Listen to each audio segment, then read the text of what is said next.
Friday Night Smackdown kicked off with a little bit of Tiffy time, and Tiffany Stratton, the winner of last week's Money in the Bank, she opened up the show with a promo letting every woman in the back know that she became the youngest woman to win the Money in the Bank briefcase in WWE history, and that she also wanted to let the champions on both brands know that she could cash in at any moment, and she will be the next WWE Women's Champion because it really is Tiffy's time.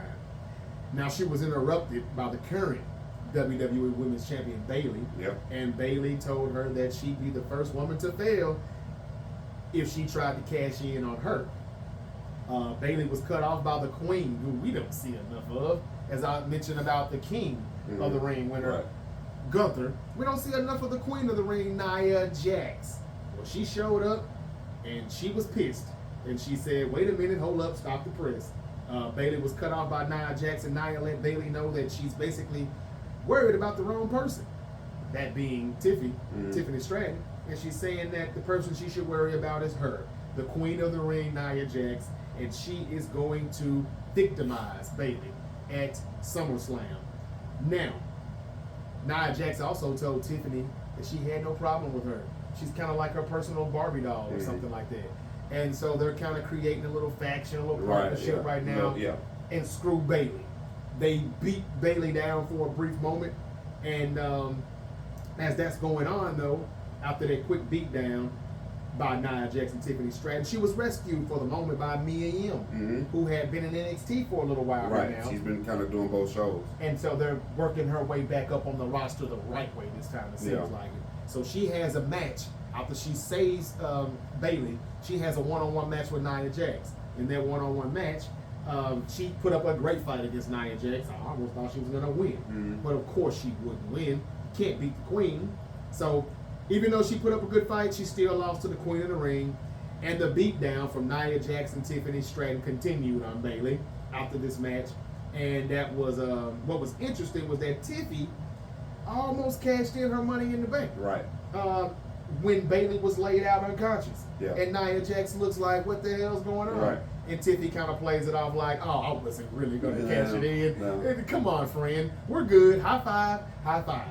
Tiffy is doing a great job also on SmackDown. And she's the Money in the Bank champion, as I kind of suspected. So Terrence, tell us, after all that I just put out there, where are they going with this with Nia Jax and Bayley and Tiffany Stratton being in this as the Money in the Bank? Do you like what they're doing, and where are they going? Yeah, I mean, you always want to create that notion that the cash in can happen at any time. And you always, in the perfect world, want to put that on some young up-and-coming star that could be your champion. So I think they got it right with Tiffany. I also think they got it right by putting Bayley in a match with Nia Jax, because it creates that level of uncertainty to say, well, even if Bayley finds a way to beat Nia Jax, she could be so beaten up that she won't be able to stop Tiffany Stratton from cashing in. So I think they've got all the elements they're right. They've got all the elements there for Tiffany to kind of, be the sneaky heel and come in and take the title from either Nia Jax or Bayley. I don't think it'll happen at SummerSlam. It's probably going to happen at like a Rumble or something. But I wouldn't be surprised if Tiffany Stratton is going into WrestleMania as your women's champion, some kind of a way. I can see that, but she definitely holds it for a good 6 months, I say, because there's no man holding the Money in the Bank briefcase this year. Drew McIntyre. And they need that element on TV. They do. It's good to have that element on TV. And she's the perfect one to do it. She's the perfect one to do it. Yeah, I think so too. She's the heel. We need one person to have the briefcases. The man does it. The woman does. And I think she'll, like you said, be sneaky when she's going to do it. Oh, absolutely. When she's not. Nia Jax might not even be the world champion the women's champion by the time she cashes in. I think it'll go that. I think it'll stretch for a little while. So Nia Jax could probably lose and be helping Tiffany Stratton, in some matches. We'll see. But right now, that's the angle. Nia Jax, I think, is going to be. I could be wrong, but I think Nia Jax wins, rightfully so. Finally, she becomes a women's champion. She deserves it. I mean, listen, Nia Jax has been amazing since coming back. She really has. Since the first night she came back, she has been absolutely amazing. Agreed. Is she going to win at SummerSlam, though? Do you think she's going to do it, or do you think this is just somebody else in Bailey's way as they continue What I to think concentrate. might happen, Tiffany Stratton might come out and actually inadvertently cause her to lose. Okay. And if that happens, then Nia Jax is still never going to be a champion, is I can still see her being a champion. she? I really could, but I also think that we're going to get into the territory of like maybe Bianca Belair or Jade re-entering the title picture at some point. Yeah. And we know they're on a collision course for each other, but it'd be interesting to see what happens after they have a split, which has got to happen at some point. Well, we saw Jade and Nia Jax in the match for the tournament when they were qualifying for the Queen in the Ring, and Jade was disqualified. Mm-hmm.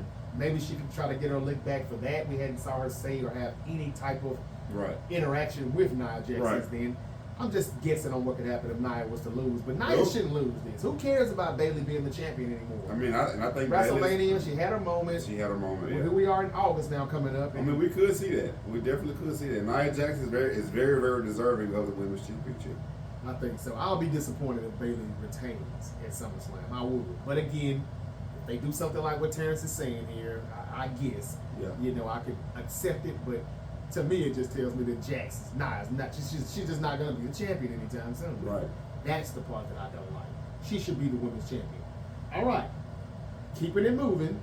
And that would be one reason why I'm like, why is Jade and Bianca still going back for the tag team titles? That I don't know. We'll speak on that in a minute. Yeah. After that segment that we had with those three, Tiffany Stratton, Nia Jax, Bayley, there was a video package of Solo Sikoa telling us that by the end of the night, everyone will acknowledge him and the new bloodline. And then we get back from commercial and we get Baron Corbin and Apollo Crews in a tag team match versus Angel and Burrow. Angel and I'm sorry. And I'll botch that badly. it's okay. Yeah. And Berto. Yeah. I don't really understand why we got that match. But before we got to that action, we had another quick video package of Andrade being interviewed by Byron Saxton. Mhm. Byron Saxton is talking to Andrade and he's interrupted before he answers his question as far as to what's next for Andrade. He's interrupted by Carmelo Hayes, as we all know. Yeah. That's what's next for That's Andrade, what's next for him. more than likely. And both superstars will basically, it seems to be positioning themselves for a match. Will we get that and a good story with it, or it's just going to be a quick match or something, or what? Well, thankfully it won't be a speed match, but I think they'll just have a good series of matches. Okay, all right. That's my guess. And then, say it again, Berto and Angel and Berto got the tag team win as we got back to that match. And Apollo Crews took the pin. What else is new in wrestling? The black guy taking the pin. But yeah, so that was pretty much the end of that. Yeah. I don't know what they're doing. Maybe Apollo Crews is going to be, Terrence thinks, the new Ricochet. Yeah, I think with Ricochet being on TV, they need someone that can kind of do a little bit more of the high flying stuff. Okay. Insert Apollo Crews, who, he might not be as good as Ricochet was with it, but he's very good. Right. Okay, and then after that, we got Chelsea Green and Piper Niven, who were seen outside of the general manager's Nick Aldis office. And she told Diddy, pretty deadly, to get back out of the line, or get to the back of the line, because they were in a hurry to talk to the general manager. As they were at the door waiting on Nick Aldis, who didn't appear to be there for Smackdown for whatever reason. on Friday for whatever reason, LA Knight did come out of the office from talking to supposedly, allegedly, Nick Aldis, the general manager, and he seemed to be in a good mood. Mm-hmm. So we go to commercial break, thinking that, okay, we're going to get LA Knight probably here in a minute. Right. And as we get back from the commercial break, Cody is backstage, and he's being joined by Randy Orton. And Orton told Cody that he's got his back no matter what. And after hearing Solo's comments from earlier, he needed his help. Right. Orton also mentioned that after his beef with Solo and the bloodline was over, there will be a lot of people in line waiting for the WWE Universal Championship. And then he told Cody that, hey, you can still count on me, and I'm still going to have your back then. So, before we get into what LA Knight is going to come to the ring and tell us, do you trust Randy Orton? Hell no. You don't? Hell no. All right. Hold that thought, because we're going to come back to Orton and Cody Rhodes in a minute. So LA Knight, after that backstage cut from Orton and Cody Rhodes. LA Knight comes to the ring, cuts a quick promo, and tells us that he wanted us to look at some footage. In that footage, it was him reminding us of him pinning Logan Paul a while back, not too long ago. And LA Knight then shared with us that he has a contract that he has already signed, a contract that General Manager Nick Aldis has already signed. And there's just one person left that needs to put their signature on it, and that is Logan Paul. Old Logan Paul.